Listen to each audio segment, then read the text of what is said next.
देखिए, पूरे देश में हम देख रहे हैं कि जो तापमान है वो 50 डिग्री सेंटीग्रेड तक पहुँच चुका है।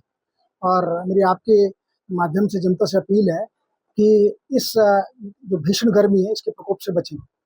कोशिश करें कि दोपहर 12 बजे से 3 बजे के बीच में घर से बाहर निकलने से बचें। फिर भी अगर बाहर निकलना ज़रूरी हो तो सिर को किसी कपड़े से, साफे से, परने से या किसी भी टोपी से ढक कर निकलें। इसके अलावा कोशिश करें कि इस भीषण गर्मी में कम से कम दोपहर 12 से 3 बजे के बीच में शारीरिक श्रम करने से बचें।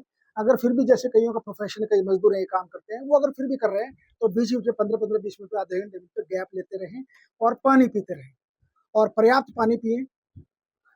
नियमित अंतरकाल अंतराल पे पीते रहें। इसके अलावा बीच में खरबूजा, तरबूज, खीरा, तरबूज के अंदर 90% पानी होता है, उसका सेवन करते रहें और गरिष्ठ भोजन खाने से बचें, जैसे अचार हो गया, तली चीज़ें, इनसे बचना है। अंडा, मीट, ये सारे के सारे आपके शरीर के अंदर आपकी प्यास को बढ़ाते हैं और आपकी डिहाइड्रेशन ज़्यादा करते हैं, आपको गर्मी ज़्यादा लगती है।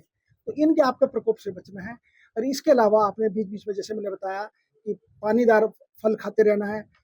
आम का पन्ना, सत्तू सत्तू का आपने जैसे आपने पानी बना लिया, उसमें पी लिया, लस्सी पी ली, शिकंजी पी ली, ओआरएस का पैकेट जो घरों में होता है, नमक चीनी की शिकंजी जो हम उल्टी दस्त में आपको पता हम लोगों को आम कहते हैं, घर में हर घर में नमक चीनी होती है और उसका सेवन करते रहें।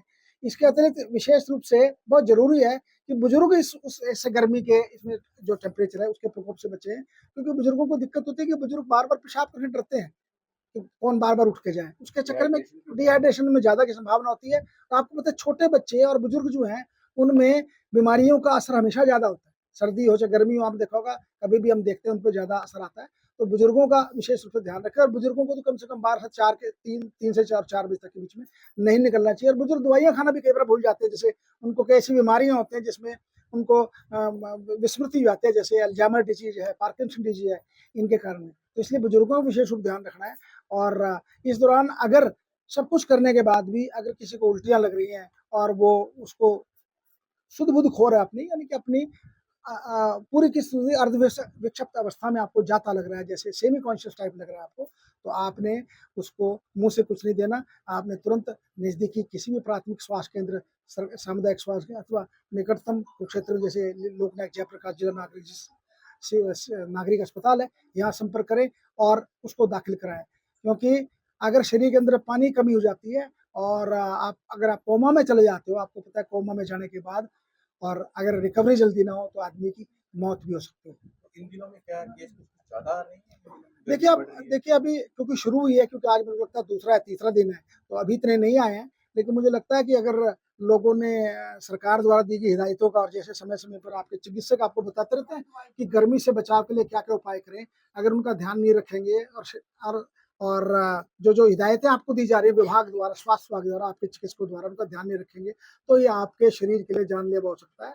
तो मेरी जनता से अपील है, कृपया इस हीट स्ट्रोक का है और अब तो राज्य सरकार ने हिदायतें जारी कर दी हैं कि हर जिला अस्पताल में हीट स्ट्रोक से बचाव के लिए एक अलग कमरे में 6 से 8 बेड आरक्षित कर दिए गए हैं।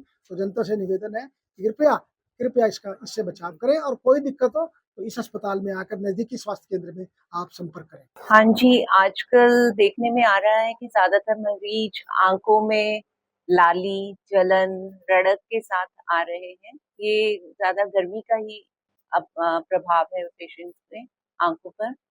तो उसके लिए एक तो यही हिदायत है कि जिस वक़्त ये ज़्यादा धूप का टाइम है, इस वक़्त बाहर कम निकलें।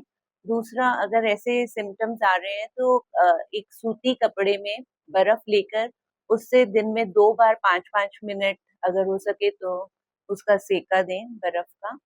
और बाकी अगर ज़्यादा दिक्कत है तो एक बार आकर ज़रूर दिखाएँ, फिर हम कुछ लुब्रिकेंट्स, एंटी एलर्जिक्स वगैरह स्टार्ट करते हैं, जिससे कि उनकी आँखों पर मतलब ठीक प्रभाव पड़ेगा, ठीक हो जाएँगी।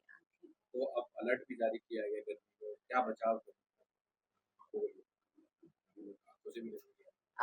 ज़्यादा अगर आप धूप में निकल रहे हैं तो अपना या तो ये सनग्लासेस वगैरह शीट्स लगाकर निकलें, थोड़ा कवर रखें बाकी। हाँ जी, हाँ जी। इन दिनों में लगा लीजिए मतलब नॉर्मल अगर ओपीडी आ रही है तो इसमें 25, 30, 50 मरीज यही हैं कि ज़्यादा गर्मी के ही हैं पहले पेशेंट। कितने आते थे? पहले भी आते हैं एलर्जी के, लेकिन इस वक्त बढ़ गए हैं नंबर। 20-25 तो एक्स्ट्रा यही आ रहा है कि गर्मी की वजह से इनको जलन है, आंखों में लाली आ रही है, रड़क फील हो रही है। कहीं ना कहीं जैसे गेहूं कटाई हो रही है, गेहूं का सीजन, उसका भी प्रभाव पड़ रहा है आपको? अभी वो वाले पेशेंट्स तो कम है, लेकिन गर्मी के ज्यादा है। शायद अभी शुरू हो जाएगी तो वही भी, वो सब भी स्टार्ट हो जाता है और रड़क फील होने लग जाती है, इनको रेडनेस के साथ प्रेजेंट करते हैं। जैसे जैसे गर्मी बढ़ेगी केस बढ़ेगा। गर्मी बढ़ने से हाँ जी, ये लाली तो आती है इनको ना।